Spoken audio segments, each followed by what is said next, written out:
ముహూర్తం ముంచుకొస్తోంది. తెలంగాణలో కేబినెట్ విస్తరణకు సమయం దగ్గర పడుతోంది. జరుగుతున్న పరిణామాలు గమనిస్తే ఈ మాట నిజమే అన్న ప్రచారం జరుగుతోంది. అగ్రనేతల హస్తిన పర్యటనలు, లోకల్ లీడర్ల పైరవీలు అప్పుడే పీక్స్ కు చేరుకున్నాయి. అయితే హైకమాండ్ ఏం లెక్కలేసుకుంటోంది? ఎవరికి అవకాశం దక్కబోతోంది? ఎవరికి నిరాశ మిగిలబోతోంది?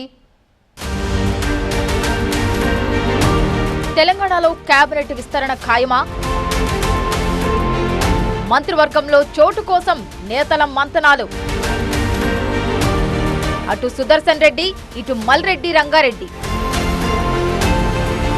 సీనియారిటీ ఒకరిది, లాయల్టీ మరొకరిది.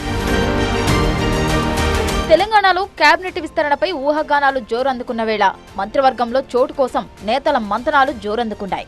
గల్లీ నుంచి ఢిల్లీ దాకా తమ స్థాయిలో పైరవీలు చేస్తున్నారు కాంగ్రెస్ ఎమ్మెల్యేలు. కొందరు ఢిల్లీ బాట పడితే మరికొందరు ఉన్న జాగాలోంచి తమ ప్రయత్నాలను ముమ్మరం చేశారు. ప్రస్తుతం ముఖ్యమంత్రి రేవంత్ రెడ్డి ఢిల్లీలో ఉండటంతో పదవి ఆశిస్తున్న నేతలంతా హడావుడి పెంచేశారు. డిప్యూటీ సీఎం భట్టి విక్రమార్కను కలిసిన ఎమ్మెల్యేలు మదన్మోహన్ రావు, మల్రెడ్డి రంగారెడ్డి కేబినెట్ లో తమకు అవకాశం కల్పించేలా చూడాలంటూ విజ్ఞప్తి చేశారు. ఎవరెన్ని ప్రయత్నాలు చేస్తున్నా తనకు తాను సొంతంగా ఫోకస్ అయ్యేందుకు గట్టిగా ప్రయత్నిస్తున్నారు ఎమ్మెల్యే మల్రెడ్డి రంగారెడ్డి. అసెంబ్లీ ఎన్నికల్లో రాష్ట్రమంతా కాంగ్రెస్ గాలివిస్తే హైదరాబాద్ రంగారెడ్డి పరిధిలో కారు దూసుకెళ్లింది. అలాంటి పరిస్థితుల్లోనూ ఇబ్రహీంపట్నంలో కాంగ్రెస్ జెండా ఎగరేశారు మల్రెడ్డి.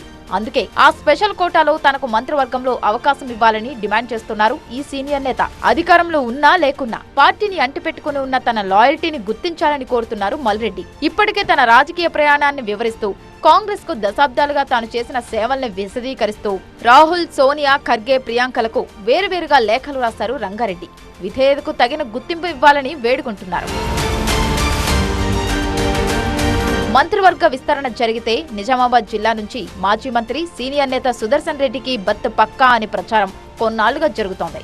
సీనియారిటీని లెక్కలేసుకుంటూ ఆయన సైతం అదే ధీమాతో ఉన్నారు. అయితే తెలంగాణలో 42% జనాభా ఒక్క హైదరాబాద్ రంగారెడ్డి ప్రాంతంలోనే ఉంటుంది.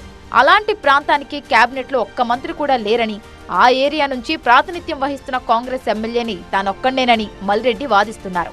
వైఎస్ పాదయాత్ర మొదలు నేటి రేవంత్ రెడ్డి వరకు కాంగ్రెస్ కు అండగా నిలిచిన తనకు మంత్రివర్గంలో అవకాశం కల్పించాల్సిందేనని పట్టుబడుతున్నారట. మరోవైపు హైదరాబాద్ లో కీలక నేతగా ఉన్న ఫిరోజ్ ఖాన్ కూడా మైనార్టీ కోటాలో మంత్రి పదవి ఆశిస్తున్నారు.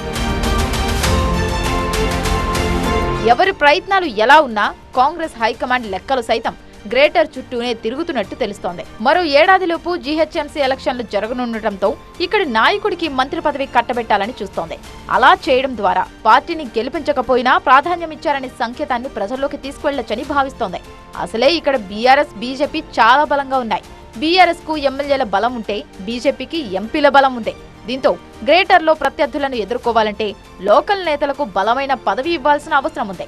ఆ కోణంలో మల్రెడ్డికి ఈ దఫా మంత్రి పదవి ఖాయమనే ప్రచారం ఊపందుకుంది.